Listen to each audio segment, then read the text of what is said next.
Hello guys, welcome back to the Garden Tractor Geek channel. Uh,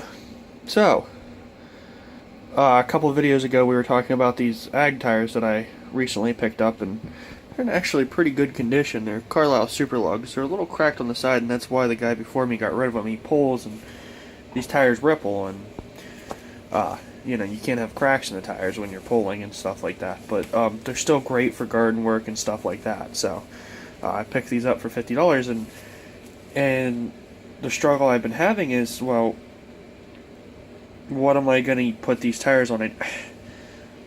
The 102, I just didn't want to do it. I thought it would look weird, and the 110 I just didn't feel really was the right tractor for this size of tire. But I was considering doing it. But, yeah. We upgraded the 102. No, the 102 was a 1966 with a, I believe, 10 horsepower Kohler. Although the engine was replaced at one point in time, so I don't know. The tag was covered too. A lot of you OG watchers have probably started watching me when I had my original 582.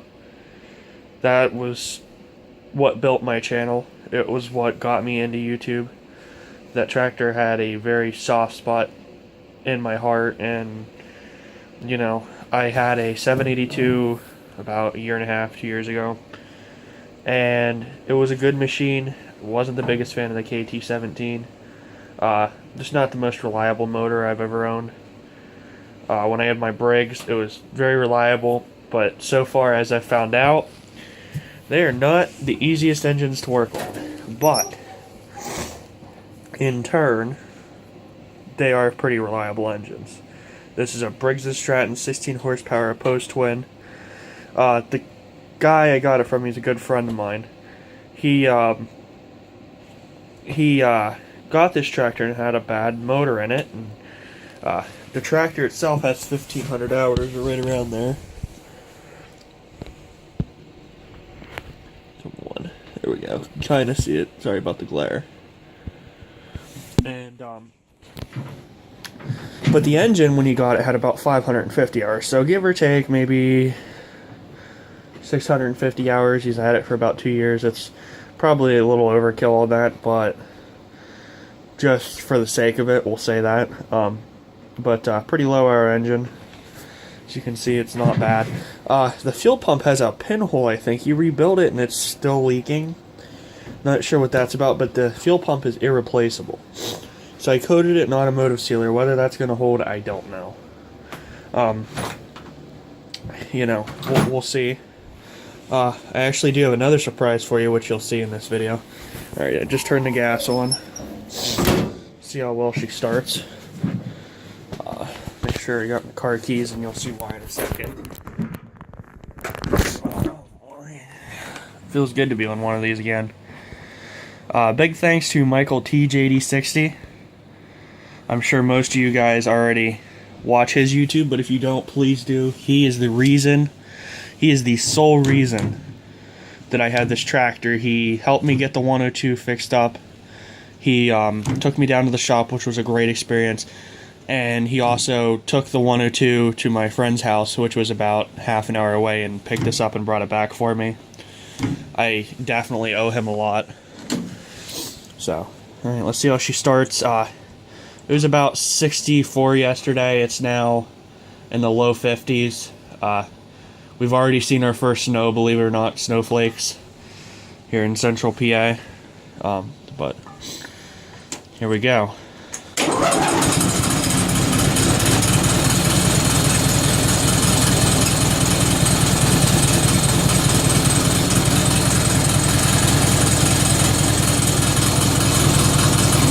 Now this is a 1984 model. It is not IH, but it is built with leftover IH parts.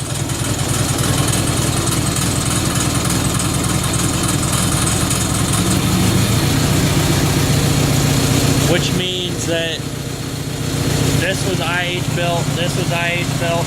The only thing that wasn't built by International Harvester on this tractor was the rear end, which is an aluminum rear end instead of the cast iron.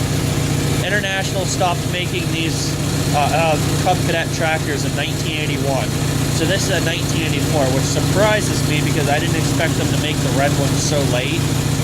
So, but yes, these are International Harvester parts besides the transmission. But these aluminum transmissions, they're about 20 to 30 pounds lighter, maybe. That might even be a little bit of an overkill number. But in turn, I think they're a little bit better of a transmission. And you know, that's up to you though. John Deere, on all their tractors, they all ran aluminum transmissions. Even the big 430s ran aluminum transmissions, so I'm not too worried about it. Actually, the plans for this, we're gonna put these on the on these back wheels here. We're gonna load them full of about 250 pounds worth of fluid. And then we're going to throw on wheel weights on either side. We'll probably be looking at around 300. Then me, I'm about 270, 280. So we're going to have around 600 pounds on the rear end.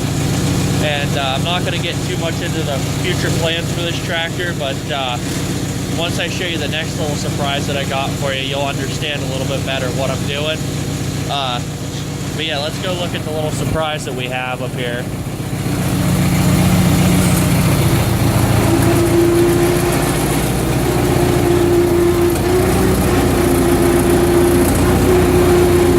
Doesn't set quite right because it kind of dug in there. I'm just going to fill that and even it out. But as you can see, a clutch grab's really good.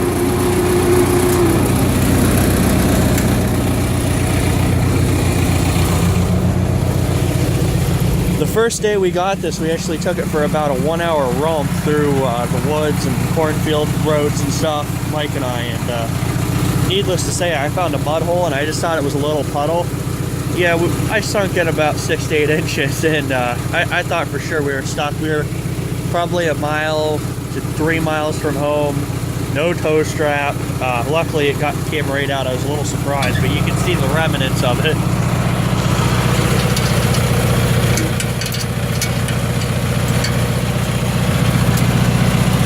Might have to put the camera down. I know some of you true IH/Deere guys are just cringing at this sight right here, but you'll see in a second why I'm hooking this up.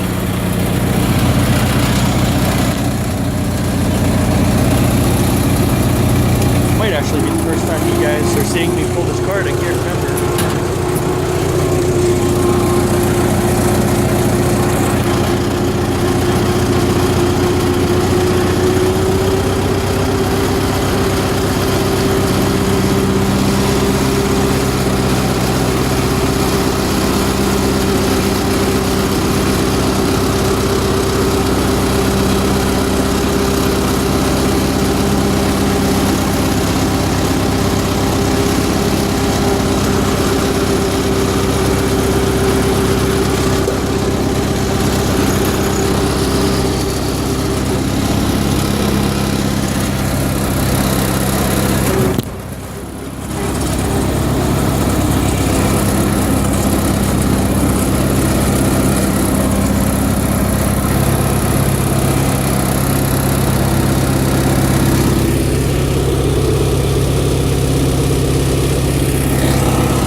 Gotta love the sound of that twin engine Briggs.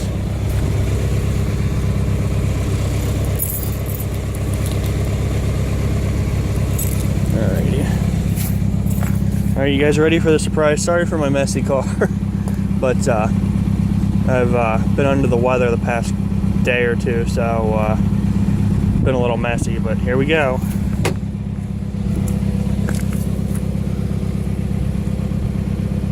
That is a John Deere 43 blade. Now I'm going to get into this in a second here. Why I didn't use the 582? Well, my local dealer gave me a deal I couldn't pass up on this blade. He won't even get into how good of a deal it was, but let me just put it this way.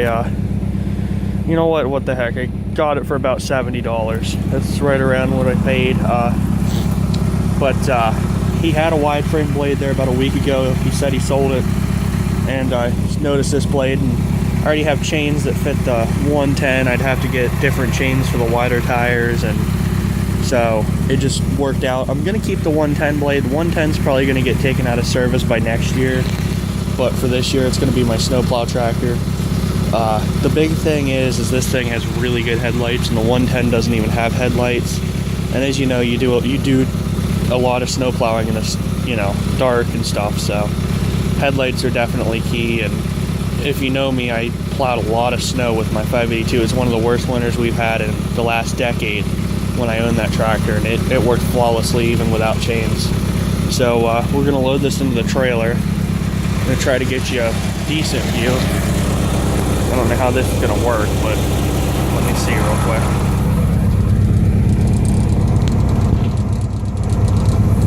Hopefully that's decent.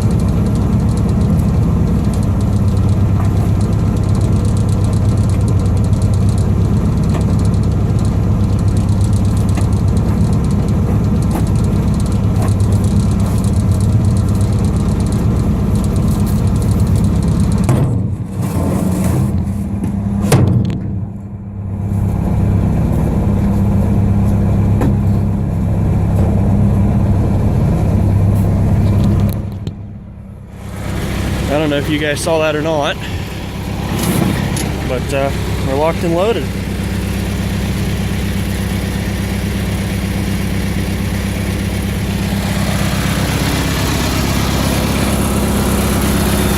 Man, this 582 is a good machine.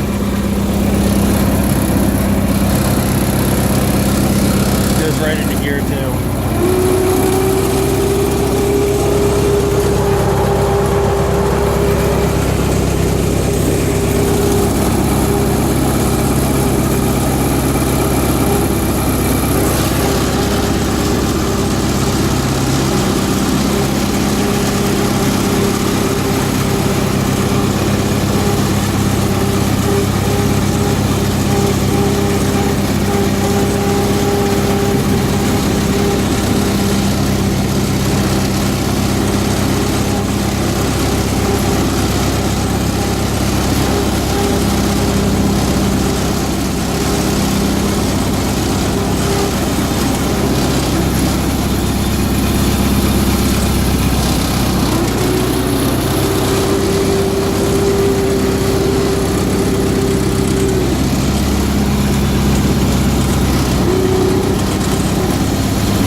Guys,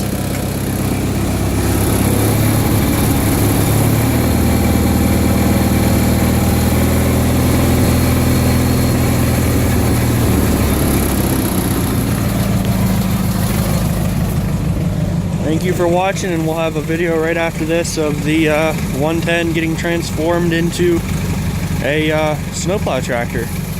Thanks for watching.